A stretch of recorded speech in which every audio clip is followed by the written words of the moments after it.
were used by honorable member. I cannot repeat that, sir. Sir, I want to know,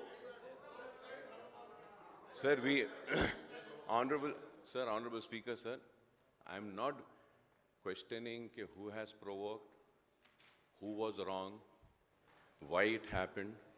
Sir, this shouldn't happen. He's a senior legislator. He owes an apology. I request him through you to kindly apologize. It is a very wrong message which will go.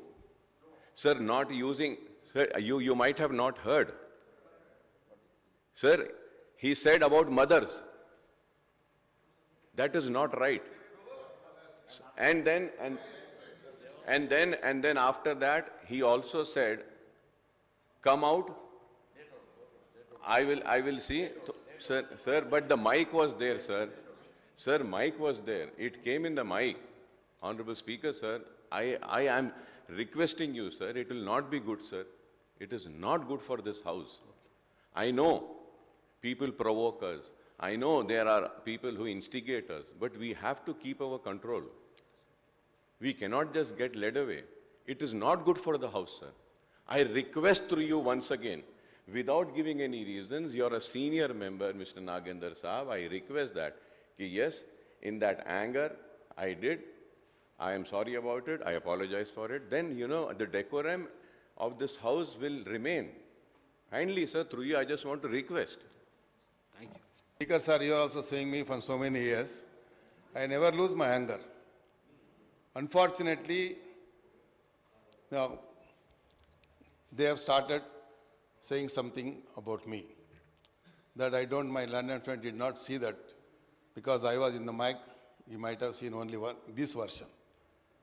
Sir, my style of functioning in the house, everybody knows about me from so many years. I worked as minister.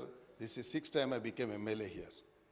They are not supposed to address me, sir. When I am addressing you, when I am addressing the house, they cannot straight away question me. I got the permission from the honorable chair. So chair ke chusi chair ke dhariye मैं बात कर रहा हूँ. So they are interrupting to me and they are saying something about me. They are also using filthy language. So I reacted on that. If you feel or anybody feel that it hurt anybody's sentiment, I express my regrets for that, sir. It's not my intention is not that. Sir, ఈరోజు హైదరాబాద్ అనేది ఒక important ఒక subject కాబట్టి వ్యక్తిగతంగా ఎప్పుడు కూడా ఎవరిని మనం హర్ట్ చేయాలని కాదు, అందరినీ కలుపుకొని కొత్త సభ్యులకు ఆపర్చునిటీ ఇవ్వాలని they have been literally requesting to the chair.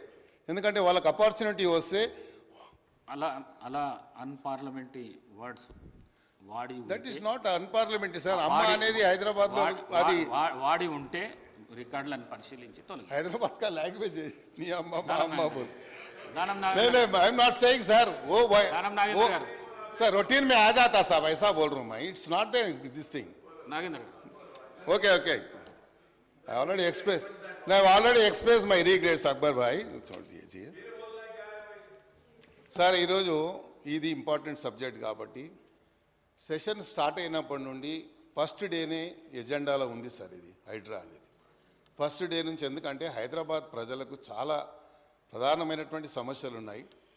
ఈ సభ ద్వారా హైదరాబాద్ ప్రజల తరఫున ఎవరో మాట్లాడాలని, ఫైనాన్స్ బడ్జెట్ మీద కూడా పూర్తిగా దీని మీద డిస్కషన్ జరగలేదు, అప్రోపరేషన్ దాని మీద కూడా డిస్కషన్ జరగలేదు.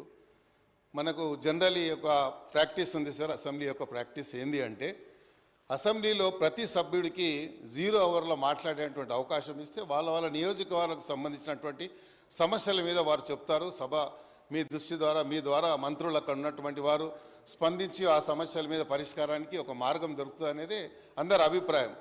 But most of them did not get any opportunity sir ఈ హౌస్లో ఇన్ని రోజులలో. ముఖ్యం ఎందుకంటే వాళ్ళు ఎన్నిసార్లు హౌస్లో ఎన్ని రకాలుగా మాట్లాడారు. నిన్న ముఖ్యమంత్రి గారి దృష్టిలో ఉంచుకొని ఏమన్నారు సార్, చీఫ్ మినిస్టర్ అని ఎక్కడ వాడతలేరు. అది ఎవరికి కనబడలేదు హౌస్లో. మాకు ఆ రోజే మేము రియాక్ట్ అయ్యి చాలా మేము ఎమోషనల్ అయ్యాము. ఒక సందర్భంలో మేము కూడా రియాక్ట్ అవుదాం అనుకున్నాం, కానీ వాళ్ళ ఇంకిత జ్ఞానానికే వదిలేశాం. చీఫ్ మినిస్టర్ గారు ఏమని సంబోధించారు సార్ వాళ్ళు నిన్న రెండు మూడు రోజుల నుంచి ఒక అంశాన్ని తీసుకొని సవితక్క గారి మీద అందరికీ గౌరవం ఉంది, ఎవరికి లేదు సార్ గౌరవం? చీఫ్ మినిస్టర్ గారు ఏమన్నా తప్పుడు లాంగ్వేజ్ మాట్లాడారా? ఏం చెప్పారు? దాని మీద చీఫ్ మినిస్టర్ అంటే ఈ రాష్ట్రానికి మంత్రి, నేను ఐటీ మినిస్టర్ని, ఐటీ ఇది అని రాష్ట్రాన్ని ఇది చేశాను అది చేశాను, దాంతోపాటు దోసుకున్నది కూడా చెప్తే బాగుండేది.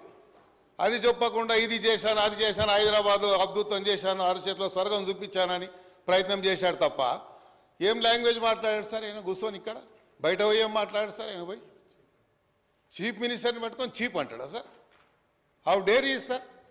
మేము రియాక్ట్ కాలేమా సార్? మేము అలాంటి దాన్ని మేము మాట్లాడలేమా? అందుకే కోపం వచ్చింది సార్, అంతే తప్ప వేరే ఏం లేదు. సో మీకు కూడా దానివల్ల ఏమైనా ఇబ్బంది కలిగి ఉంటే ఐఎమ్ సారీ సార్. ఈరోజు హైదరాబాద్కు సంబంధించినటువంటి చాలా సమస్యలు ఉన్నాయి సార్. ఈ హైడ్రా ఒకటే కాదు, హైదరాబాద్లో ఉన్నటువంటి లోతట్టు ప్రాంతాలన్నీ కూడా జలమైనటువంటి సందర్భాలు చాలా బస్తీలు ఉన్నాయి సార్.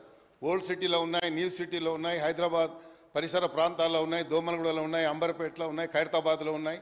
ఇవన్నీ ప్రాంతాలలో ఈ విపత్తులు వచ్చినప్పుడు డిఆర్ఎఫ్ ఒక సంస్థ మాత్రమే ఉంది. గతంలో ఎస్ఎన్డిపి పెట్టారు, ఎస్ఆర్డిపి పెట్టారు, దానికి ఒక ప్రణాళికబద్ధంగా లేదు, ఏం లేదు, దానికి ఒక రూపకల్పన లేదు. బడ్జెట్ ఇచ్చామని చెప్పారు.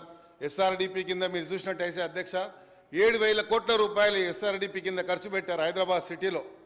స్లమ్లలో మాత్రం ఒక్కటి కూడా ఈరోజు సీసీ రోడ్ లేదు అధ్యక్ష.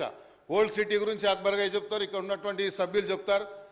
మీరు స్లమ్లలో ఎక్కడన్నా మీరు ఒక పెట్టండి. నిన్న అమర్పాలి గారు తిరుగుతూ ఉన్నారు. నేను I wanted to bring to our notice also. స్లమ్లలో సీసీ రోడ్స్ ఎక్కడ వేయలేదు సార్. కేవలం ఉన్నటువంటి ఎక్కడ వేసారు అంటే వాళ్ళకి సంబంధించినటువంటి ప్రాంతాలలో మాత్రమే ఇవన్నీ వైట్ ట్యాపింగ్ రోడ్లు వేశారు. 7,000 కోట్ల రూపాయలతో పెట్టారు సార్.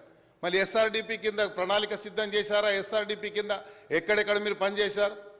ఇప్పుడు రేపు మనం ఇచ్చినటువంటి హైడ్రా పనిచేయాలంటే వాళ్ళకు కావాల్సినటువంటి ఇన్ఫ్రాస్ట్రక్చర్ అవసరం ఉంది. వాళ్ళకు అవి ఇచ్చేటువంటి వెహికల్స్ కానీ కావాల్సినటువంటి ఏవైతే పరికరాలు ఇవ్వాల్సిన అవసరం ఉందో. దీంట్లో నిన్న ముఖ్యమంత్రి గారు తీసుకుని ఈ సందర్భంగా కొన్ని విషయాలు చెప్పాల్సిన అవసరం ఉంది అధ్యక్ష. నిన్ననే ముఖ్యమంత్రి గారు యంగ్ ఇండియా స్కిల్ ఇన్ఫ్రాస్ట్రక్చర్ ఏదైతే మన యూనివర్సిటీ ఏదైతే నిన్న ప్రారంభించాడో ఈ హైడ్రాకు సంబంధించినటువంటి వారిని కూడా కొంతమందిని అందులో ట్రైన్ చేయాల్సిన అవసరం ఉంది అధ్యక్ష. ఎందుకంటే మీరు ఎక్కడ నేషనల్ డిజాస్టర్ మేనేజ్మెంట్ ఉంది, నేషనల్ డిజాస్టర్ మేనేజ్మెంట్లో దానికి ప్రధానమంత్రి గారు దానికి చైర్మన్గా ఉన్న దాంట్లో తెలంగాణకు నాకు తెలిసి ఇప్పటి వరకు గత దశాబ్దాల నుండి కానీ ఇప్పటి వరకు గత 10 సంవత్సరాల నుండి కూడా ఆ యొక్క నేషనల్ డిజాస్టర్ మేనేజ్మెంట్ నుంచి ఒక్క రూపాయి కూడా మన రాష్ట్రానికి రాలేదు. మన దగ్గర విపత్తులు వచ్చాయి, కొన్ని విపత్తులను జాతీయ విపత్తులుగా, ఎందుకంటే వరంగల్లో విపత్తు వచ్చినప్పుడు వరంగల్ మొత్తం కూడా మునిగిపోతే దాన్ని జాతీయ విపత్తు కింద డిక్లేర్ చేయమని చెప్పినాను, నేషనల్ కెలామిటీ కింద డిక్లేర్ చేయమని చెప్పాను. But they never acted. అలాంటి సందర్భాలు ఎన్నో ఉన్నాయి. కాబట్టి ఈరోజు ఈ యొక్క ఏదైతే మన హైడ్రా అనేటువంటి ఏదైతే సంస్థ వచ్చిందో దీనికి కావాల్సినటువంటి నిధులు కూడా ఇవ్వాల్సిన అవసరం ఉంది. దీంట్లో కొంతమంది నైపుణ్యం కలిగినటువంటి వాళ్ళని దీంట్లో డిఫరెంట్ కైండ్ ఆఫ్ పీపుల్ పనిచేసేటువంటి ఉంది అవకాశం ఉంది సార్. ఎందుకంటే ఫైర్ యాక్సిడెంట్ జరిగింది అనుకోండి, దాంట్లో ఎక్స్పర్టీస్ అవసరం ఉంటారు, ఆ ఫైర్ ప్రొటెక్షన్ కిట్స్ అవసరం ఉంటాయి, దానికి కావాల్సినటువంటి ప్రాపర్ లాడర్స్ అవసరం ఉంటాయి, అడ్వాన్స్ టెక్నాలజీతో ఉన్నటువంటి. ఎందుకంటే ఎక్కడెక్కడ ఏం జరుగుతుందని విపత్తు అనేది చెప్పి రాదు అధ్యక్ష. నిన్న మనం చూసినాం కేరళలో జరిగినటువంటి విపత్తు వచ్చింది, దానివల్ల ఎంత పెద్ద విపత్తు జరిగింది, దానికి సంబంధించినటువంటి సమస్య మనం ఎక్కడ చూస్తూ ఉన్నాం. అలాంటి సమస్య మనకు లేదు, ఎందుకంటే సముద్ర ప్రాంతం లేదు. కాబట్టి మనకు ఈరోజు ఉన్నటువంటి అకాల వర్షాలు వచ్చినప్పుడే కానీ ఎప్పుడైనా క్లౌడ్ బ్లెస్ అయినప్పుడు కానీ అలాంటప్పుడే ఇలాంటి విపత్తులు వస్తాయి. లోతట్టు ప్రాంతాలను ఇప్పుడే మనం ప్రికాషనరీ మెజర్స్ కింద లోతట్టు ప్రాంతాలకు సంబంధించి ఇప్పుడే మన ప్రికాషనరీ మెజర్స్ కింద వీటిని వర్షాలు వచ్చినప్పుడు లేకపోతే విపత్తులు వచ్చినప్పుడే దాని మీద మనం ఇంబడిపోయి యాక్ట్ అయిపోయి పనిచేస్తే మన టైం బీయింగే పనిచేసినట్టు ఉంటుంది. కాబట్టి వీళ్ళ దగ్గర రికార్డు ఉంటుంది, డిపార్ట్మెంట్ వారిగా రికార్డు ఉంటుంది. కాబట్టి ఆ లోతట్టు ప్రాంతాలను ఎక్కడెక్కడ ఉన్నాయో చూసుకొని దాన్ని రెక్టిఫై చేసేటువంటి కానీ రెస్టోర్ చేసేటువంటి కార్యక్రమాన్ని మొదలు పెట్టాలని కూడా తమ ద్వారా గౌరవ ముఖ్యమంత్రి గారి దృష్టికి ప్రభుత్వ దృష్టికి తీసుకొస్తున్న అధ్యక్ష.